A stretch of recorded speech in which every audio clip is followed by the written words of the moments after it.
One day, you'll wake up, brush your teeth, go get breakfast, drive in the car, something bad happens at work, and it'll hit you midday that you haven't thought about it. Something that you consumed every moment of your conscious thoughts that were not during a period of intense focus. Something that did not get better.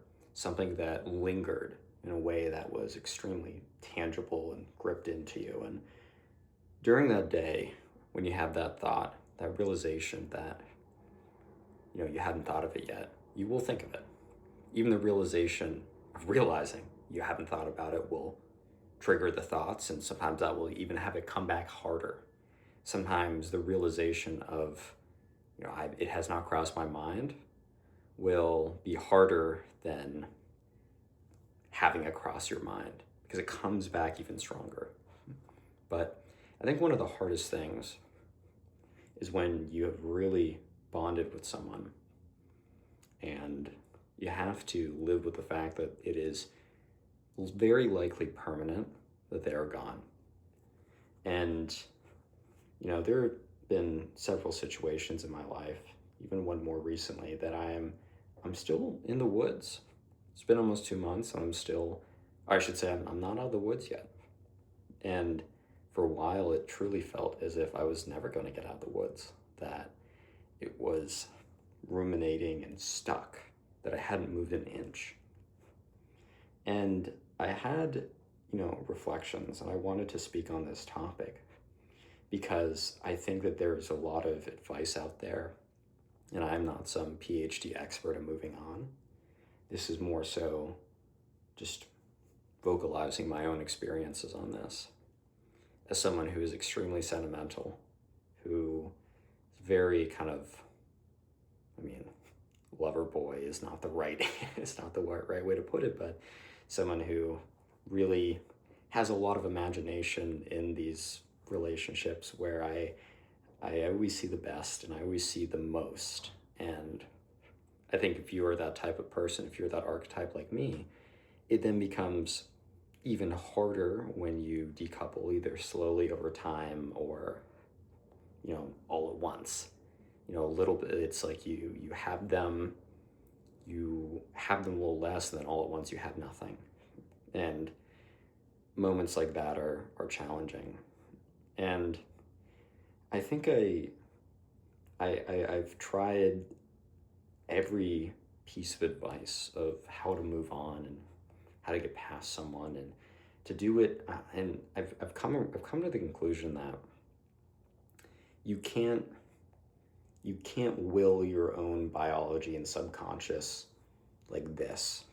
I think that there's so many people that there's some people that have this control, or at least I think more people will present that they have this control, such as like you gotta like control and move on. And I think I saw this really good interview from Matthew McConaughey where he spoke about it as either a mom or the dad or someone in his life. Maybe it wasn't a direct parent. And when he was in, breakup or something really challenging like that, they said, hey, cry it out today, stay in your bed, absolutely soak into it. But tomorrow, like, get up, like, you're better than this, like move on, come on. And I think some people almost would take that message, and I believe they will interpret the message incorrectly, meaning that you should soak into it, and then the next day you should get up and you should separate yourself from how you feel. And a lot of how I've done this in the past and how I've tried to do this, and even my experience almost 2 months ago, it's a little bit less. I started this channel when I went through, I think, the most challenging decoupling separation that I've been through, for various reasons, but most so because of like the depth of at least the connection on my end, and what was perceived was the strongest and unlike anything I've felt before. So the unwinding was more treacherous than any land I've ever traversed, if that makes sense. And In the very beginning, I tried to power work through it. And I don't think that was completely, I think that was actually a good outcome. I think that was a good idea. And I wouldn't change it. I think it's something where you, when you were in the, there's almost this, there's like a valley of despair, the like the sickest time. And then there's this kind of melancholy, wavering kind of sine curve in a sense that like is extensive, right? And depending on how deep the relationship is almost like the length of how this wave happens, and also how wide the intervals are, like what's the kind of the distance here, and then like the time at which it compresses. And during the Valley of Despair, that was something where I was actually extremely productive. I succeeded. My business growth was great. I started 2 more YouTube channels, including this one. I pushed very hard on social. I started doing all these other routines in my life that were extremely net beneficial. That did not make it any less painful. In fact, I feel that if this window is like conscious time, let's say this interval is conscious time, that even though these blocks were extremely focused, the discomfort that I felt in this window was, it wasn't that, instead, if it was in this entire window, it wasn't as if that these 2 blocks, I only felt it here. Well, I did only really feel it here, but this, like over this period, this feeling, let's say it's like, was almost like compressed into this window, but like the depth of how, you know, miserable I felt was like, it wasn't like a slice of it. It was just, it was all compressed. And I found it would appear to me in moments throughout the day. It would break into my work cycle, my work blocks, and it'd be very disruptive.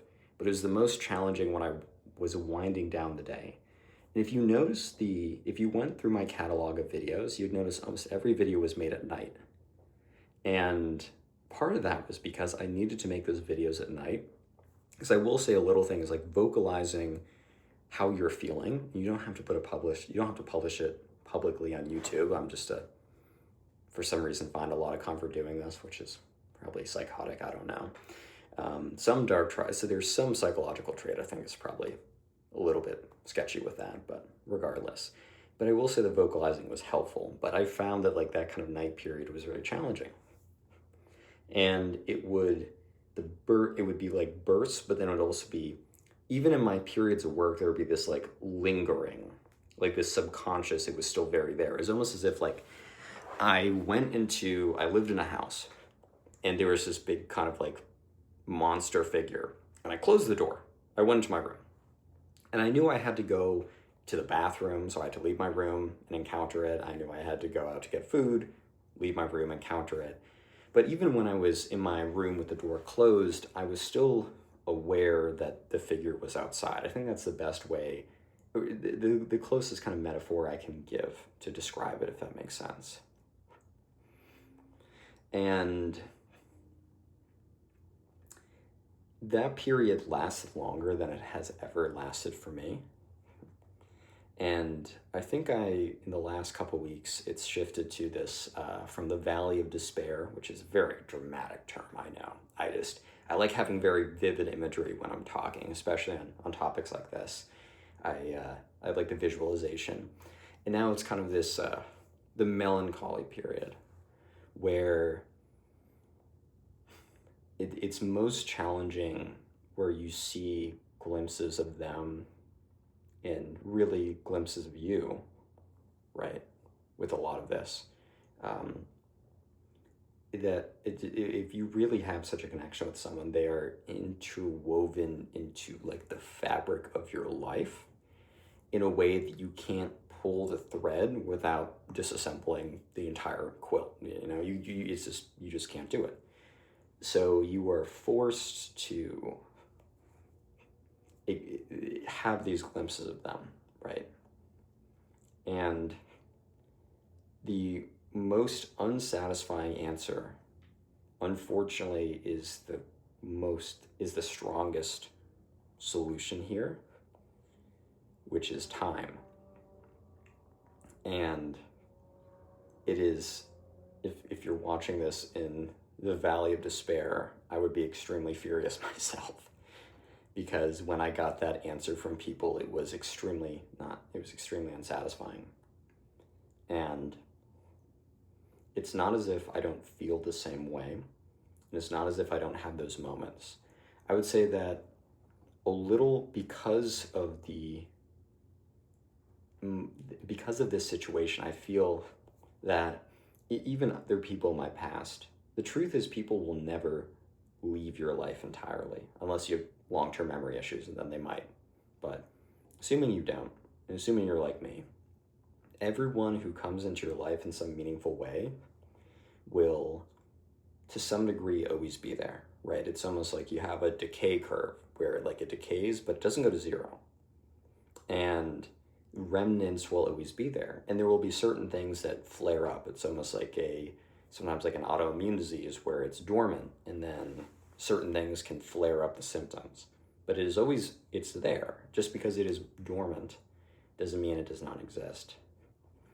And I think the truth is that you'll never, if you really have some bond with someone in a certain way, I don't think you'll ever truly get over them in the sense that a lot of people say get over someone. I think a little part of them will always live with you. I think some of the almost like some people are going to be mad because I'm going to take some positive approach to this. So I know, ridiculous.